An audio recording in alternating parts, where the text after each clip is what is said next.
Well, thank you for being here. Much appreciated. Nice to see you. Nice to see you. Review for the 5th of June, 2026. 30 minutes of news spotlight here. Chris Graeme joining us again. So glad you are, Chris. How are you? I'm fine. How are you guys? Yeah, we're good. We're good. We've got lots to talk about. When you joined Natasha and I behind the scenes, we were already ranting this morning. So we've got petrol in the tank and we're ready to go. Okay. We'll start with you because you're our special guest. Great to have you back from Essential Business. And you take us to the action nearer to the capital, which is always good. So it's excellent to talk to you. And I think you had some sort of dealings with the general strike of this week. It's been a very interesting week in Portugal, isn't it? With the general strike, a public holiday, other public workers bridging between the two weekends, IMA notably. So they've had 9 days off by the time it gets to next Monday when they're back at their desk. Their workload's going to have piled up in that time. Chris, how was it? Look, I think from my feeling, it was a bit of a damp squid. The only problem that I noticed was that the metro was completely shut down. But, you know, I've just been glancing through the figures today from the different sectors, and it just wasn't that well attended, to be honest. Right. You know, you had, I can just run you through some statistics now. Great, thank you. So if we look at transport, public transport, yes, that was affected, but even so, it was 49%. There were a lot of drivers that didn't sign up to it. So to all intents and purposes, you might have seen delays, but there was a service. It wasn't completely shut down, specifically on the buses, although the metro was. So that was the main thing there. And interestingly enough, people had prepared for this by bringing their cars into Lisbon. So there were more cars than normal. And of course, the tolls at the bridges, the two main bridges in Lisbon, the Vasco da Gama and the 25 de Abril, they actually saw an increase in transit by 1.2%. Okay. So the EDP, the big energy company, that only had an adhesion of 3%. Trades and services was only 5%. All the shopping centres were open, by the way, and were busy. Of course. Private hospitals, 0%. Okay, or negligible. It's difficult to say exactly. Hotels, 0% as well. Banks, construction, and farmers was close to 0%. Okay. Public sector workers was only 23%, and that really shocked me. Now, I thought it would be a lot more than that. Education, unfortunately, suffered. The figures aren't out yet, but it's anywhere between 35 and 45% adherence. So obviously, a lot of schools were not operating. They basically closed the schools, or some schools were open, but obviously operating with a reduced staff. And also the banking sector was completely normal. There was a very low adhesion there. INEM was 1.6%, so the ambulances were running fine. With regards to operations that were already scheduled and booked, 72% of those went ahead, and that was quite interesting. Although there was a 45% reduction overall in the hospitals, okay?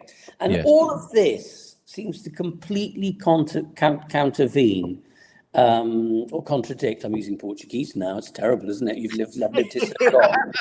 Very good. Contravene, I don't think... all of the numbers seem to contravene what the union said. You see, the union reckoned that it was between, 60 to 70% successful. And I just don't know where they got those figures from. I mean, maybe it was just, it was the number of their members, their syndicated members, that adhered to the strike. But that wasn't really made clear in any of the articles that I kind of read. So, so the question is, where do we go now? I mean, coming back to the television. Screen images which showed a lot of disturbances around the Parliament building and also the Prime Minister's residence in Rua São Bento. I mean, I seem to see more police there than I did actually demonstrators, which was quite interesting. And the cameras focused on small groups of demonstrators, but they were mostly peaceful. And of course, obviously, the television cameras honed in on some kind of scuffles between the police and some of the protesters. And it turned out that only 6 people were arrested. So, I mean, it's not a big thing. And the police said that of those people that they questioned that had been arrested, well, obviously they questioned all of them, they were all from far-right groups. So Right. they had nothing to do with the strike whatsoever. They'd just taken advantage of the situation. They just took advantage of the situation, exactly. Right. So I think all in all, we can safely say it was a damp squid. And I've got to say that this is a hugely complex problem. Yeah. Why? Because we've been hearing from years, not only from the previous socialist government under Antonio Costa, but also under this government, under Luis Montenegro. We've been hearing from the economists and their advisors, and they all sing from the same hymn tune. They all say Portugal's productivity is extremely low. Portugal's competitiveness is really low. They cannot put the wages up. They just cannot put the wages up any more than they already are. Why? Because 95% of the companies in this country are either small or micro companies. And that is just absolutely shocking when you consider that there aren't that many big companies. Yes. So the government is stuck between a rock and a hard place because it's got a ballooning national debt. It's set to have a budget at zero for the end of this year and probably in the minus next year, but probably not by very much, 0.1%. So the government doesn't really have a lot of room to maneuver, I think, to improve things. Now, of course, there's this argument about the way the hour bank, isn't there? This sort of idea. There is. What's that? Again, well, the hour bank is where what they want to make things more flexible so people can be made to work at, overtime. Obviously, they will get paid on this. But some people say it's an affront to their family life, to their social lives. And of course, there's a lot of resistance to that. So it's really difficult. Now, it goes to Parliament next month. I think it's on the 6th of July, when it will be discussed. It's the 18th, Chris. Oh, is it? Oh, I'm sorry. Yes, you're absolutely right. I think it's the 18th. It comes to Parliament very soon. Okay. I'm sorry. I don't know why I said the 6th of July. Anyway, so it's going to Parliament on the 18th of July when it will be kind of discussed. Now, Andre Ventura, who's, of course, this figure from the far-right group Chega, he seems to think that it will be voted, it will be thrown out of Parliament, that it won't get through. But actually, look, do you know how many hours have been spent discussing this issue over the last? Talking of inefficiency, something like 900 or. Yeah, it's something. It's absolutely exactly that. It was absolutely ridiculous amount of hours. They've just gone round and round in circles. They've just gone round in circles, and they're now saying. I've been reading some commentators, and some of them seem to suggest that we should just scrap the whole thing and go back to the beginning. Oh my goodness! I just don't think how that's going to change anything, really. No. Look, I've got a lot of sympathy in certain sectors. For example, it's quite clear for me, for example, in the hotel sector, which employs nearly 10% of the population. Isn't that incredible? Really? Yeah. It's actually 9%, but okay. But it's a lot. And, I know some people that work in hotels, and they hardly ever get weekends off. Yeah. They work, and often the people that I do know, they're often called in to work on their days off, and that they're given days off in lieu. And sometimes those days off in lieu, they accumulate and they can never seem to use them. So, okay, under the law, they do get recompense financially. But I've got one friend that works in a hotel, actually. And he said, my life is just work with my colleagues because I can't have a social life. Right. Now, and would you include teachers as well in those who you feel sorry for? I think teachers is a slightly different thing. I know a lot of teachers. Actually, I've got my best friend is a teacher, and he works very hard. He chooses to do so because he does a lot of private lessons because he's a maths teacher. And yes, he is called in sometimes, particularly when people are off sick. But he says the problem there is they're spending so much time on office work. That is the issue there.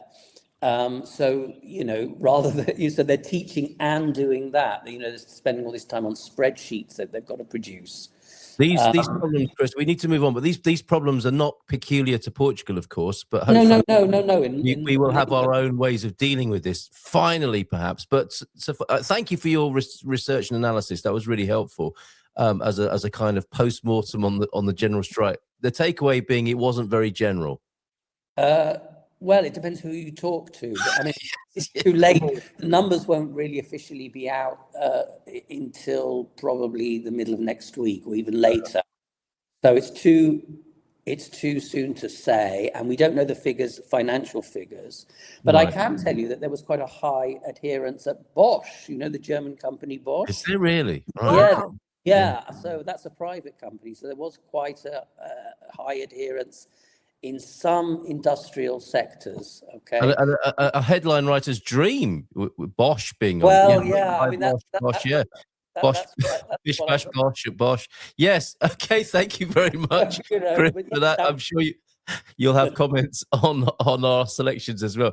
The general strike there, and the 12th such strike, I believe, since the Carnation Revolution, and you'll have seen a few of those come and go. Let's see what happens in the aftermath of this one. And it is, of course, rolled up in lots of bigger issues, national geopolitical issues as well, of course, which makes it quite a difficult issue to deal with. Natasha, talking of difficult issues, and what have you chosen for this week?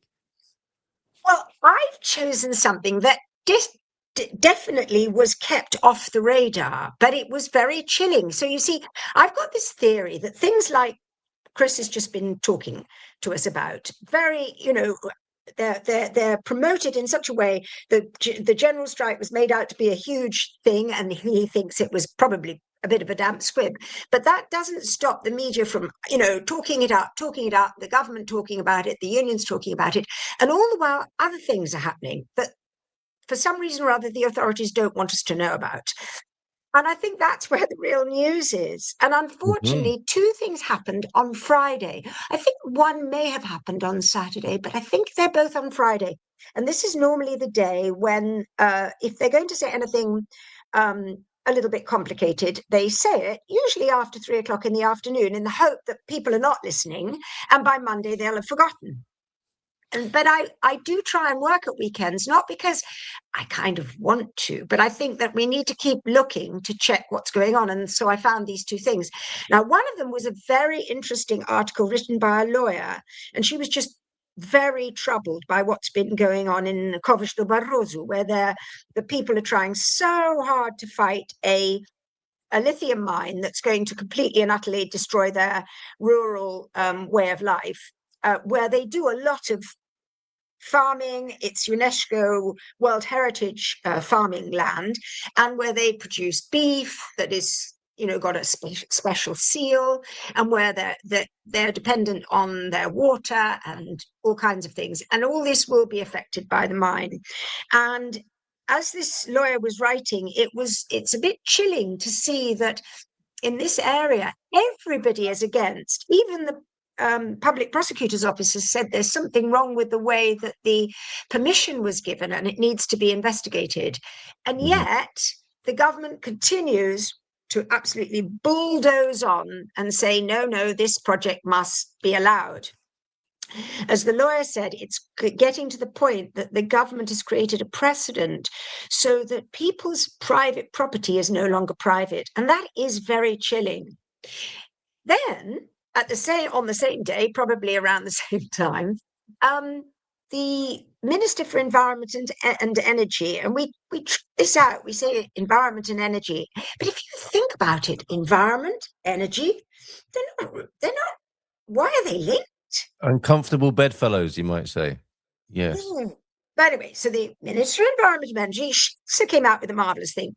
He said, we have tremendous respect for all our agencies, the ones that advise with technical reports on whether a project is good for, the environment or whether it might harm the environment. We have tremendous respect for these agencies. But, we want to reserve the possibility to consider that no matter what these agencies think, we'll do what we think.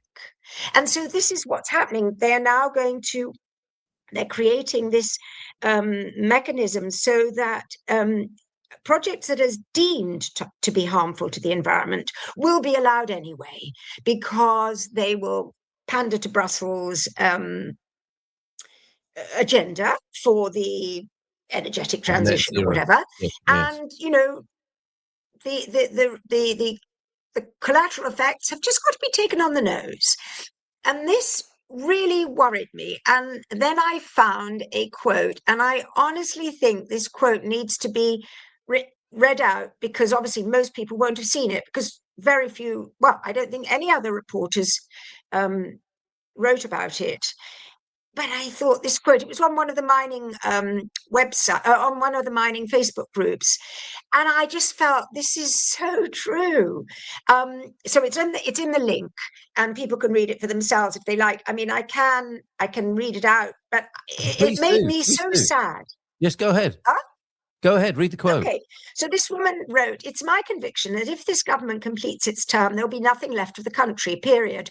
I'm talking about the megalomaniac photovoltaic projects, these are in the Bay of Aisha, that will ruin agricultural reserves and the populations that preserve and depend on them. I'm talking about lithium and tungsten mining that will ruin everything else, including our only natural park, Peneda Gerês. We can safely say goodbye to nature tourism and rural tourism, goodbye to cattle grazing and sustainable agriculture, goodbye to the biodiversity that is fundamental to the health of ecosystems. Goodbye to ecosystems. With a reshuffling of those in charge of public environmental services, the only aim is to pave the way for multi-million-dollar deals from the European Union. They are creating companies with that sole purpose. Further south, the outlook is not encouraging. Goodbye Iberian links, and with the erosion of the Portuguese coast, we can soon say goodbye to Algarve tourism. With a massive destruction of our natural heritage from north to south of the country, coupled with the systematic destruction that public services, health, housing, education, justice, have been suffering for decades, we will have no country left to tell the tale. Of the country we once were, with good people, good food, good weather, and beautiful landscapes, only memories will remain." Now, you could say that is very overdramatic, but there is such a point. Because you might remember that last week we were talking, and I said that when I first came here, I don't know how long you've been here, Chris, but when I first came here over 40 years ago, I just remember a country where people were poor, but they were so much happier. There was so much less anxiety, there was so much less anger, and there was a great deal less violence in the urban centres. And I think the reason people are not happy is the way things have been going, and the way people have been overriding the fundamental values of life in the name of obviously big business and progress. Yes, that quote is very moving, and I'll make sure there's a link to it in the sleeve notes, as it were. And it would appear, based on what you were saying, Chris, with the response to the general strike action, and what you've just shared with us, Natasha, is that we've moved from being poor and happy to being poor and unhappy. Maybe we can move to the next quadrant and that can be addressed, and some of the things that are being said there that I think we'd all agree we want to preserve about this country, that especially that last sentence, the beautiful food, the good people, and the beautiful landscapes. That's why a lot of people, in this community, the foreigners are drawn here. They can see that. And it's quite right that it should be drawn to their attention and their agendas working against that. Chris, what's your view on this? Well, I understand everything that's being said here, but I think, when you look at Portugal in general, I think it's one of the countries in Europe with the highest percentage of kind of unspoiled or agricultural green belt lands, right? Because we have fairly small centres of population. It's much higher than the UK, and that has a surprising amount of green belt land per percentage in terms of percentage of built up area. Right. And I think the other problem is yes, it's the cost of progress.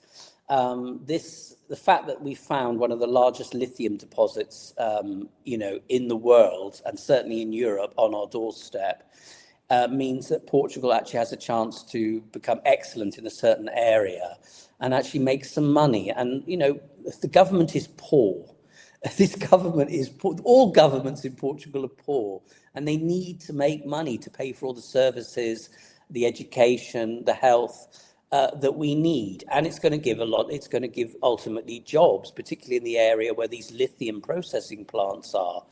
And I think it is a difficult one, because we can all have this wonderful, idyllic, rural image of what Portugal was like in the 1970s. I've actually been here 30 years, Natasha, so not as long as you.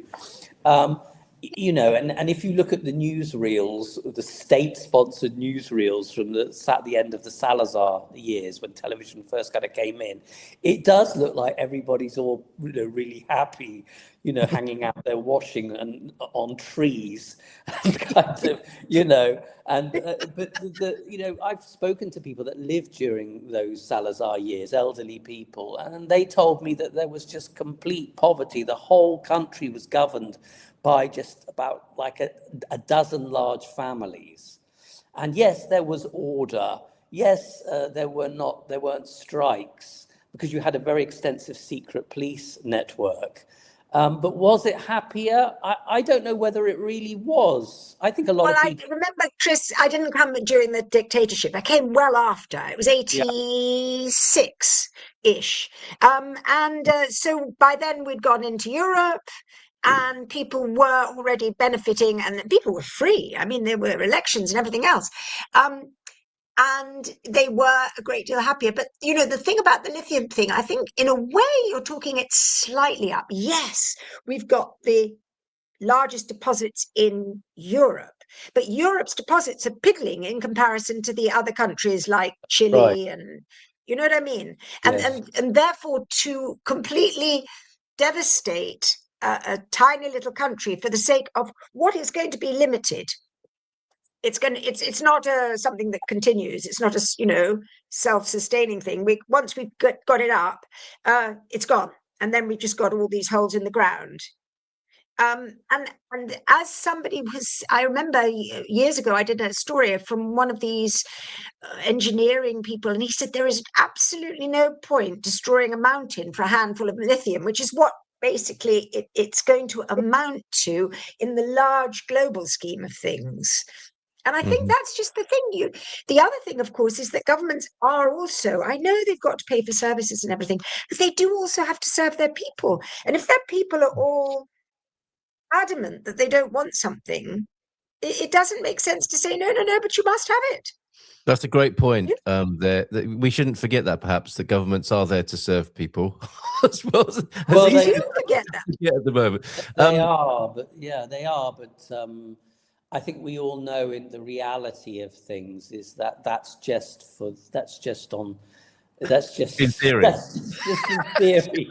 I think when it comes down to it, unfortunately it's money that talks louder. Sure, Chris. No, I take your point on that, and I think people would be less aggrieved or upset if they saw the benefit of that money. That's the problem, isn't Sure. it? You know, we've got a number of comments coming in. Thank you very much to Simply Live, to Gemini, who are here this morning with some, you know, real first person experience of what we're talking about here.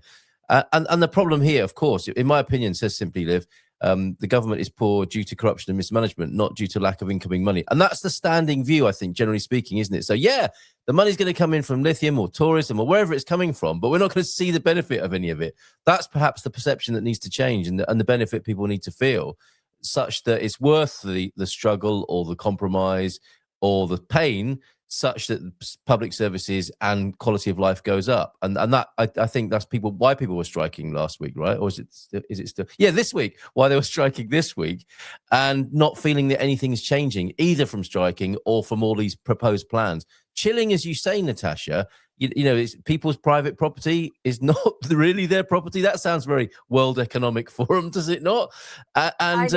This whole idea of, you know, we'll do what we want to anyway. We'll listen to you, but ultimately we'll do what we want. That doesn't create a very good view, does it, of a future where the government's got your back necessarily?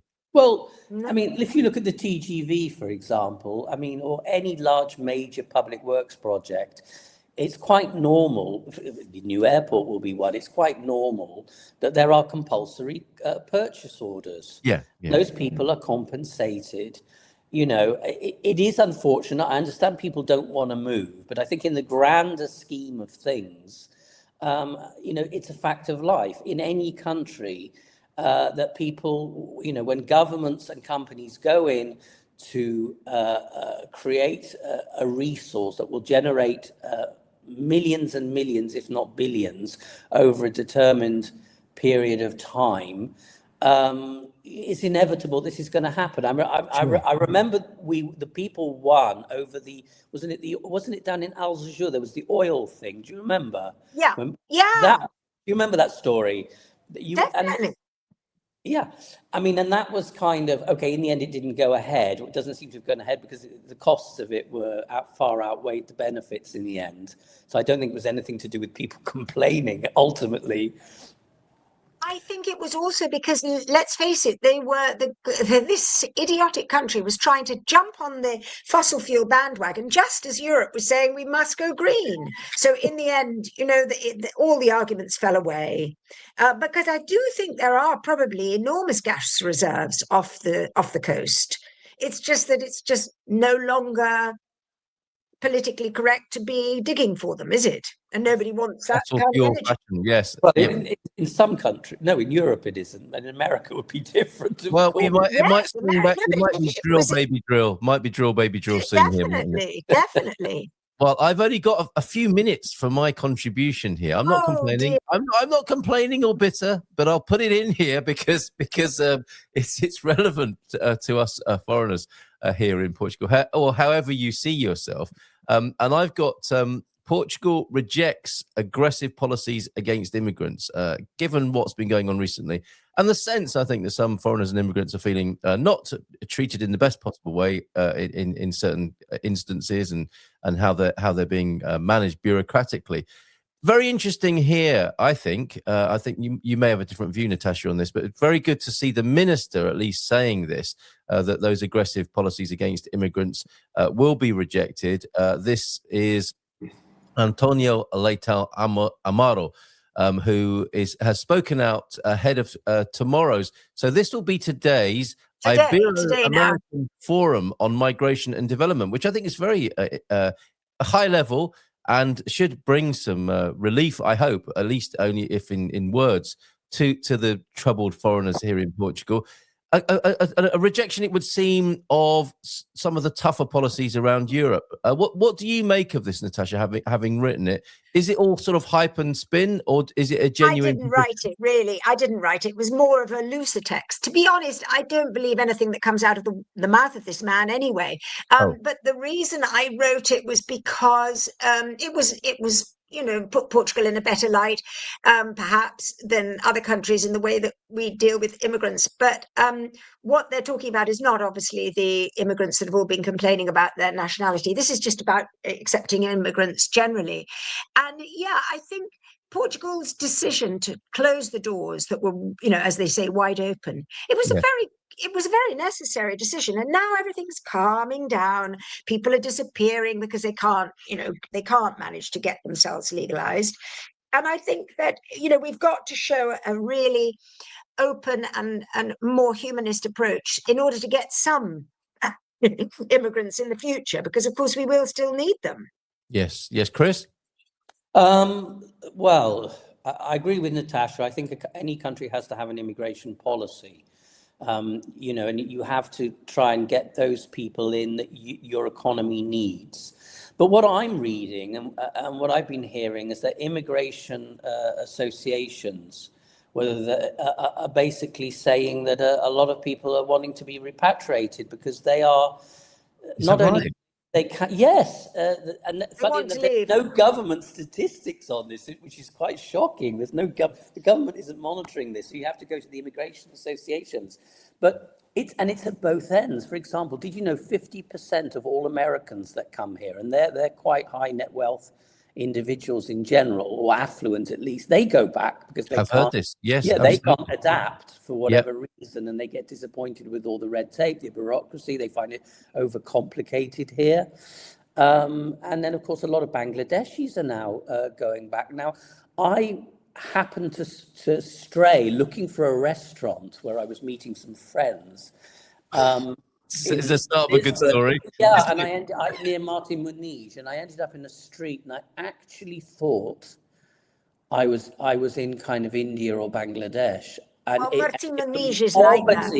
the poverty that I saw, it was absolutely kind of shocking, and I couldn't believe I was in Portugal, and I was in Lisbon, you know, Yeah. and this was just behind Almirante Reis, you know, where you have all these smart hotels now, and that was kind of quite shocking. And apparently, well, we all know anyway that people are living like 10 to a few rooms, sleeping on the A floor. one-bedroom flat. We've certainly heard the kind of far right response to that, haven't we? The outrage about it. Perhaps the minister here is suggesting how that might be dealt with from a different, a more human point of view. We're certainly tightening our rules, he says, because we need to conclude now. He didn't say that, I'm saying we need to conclude now. We have significantly increased controls, but we also seek to do so while preserving fundamental rights and adopting an approach that is also very much focused on the integration of those who arrive, a more humanistic integration.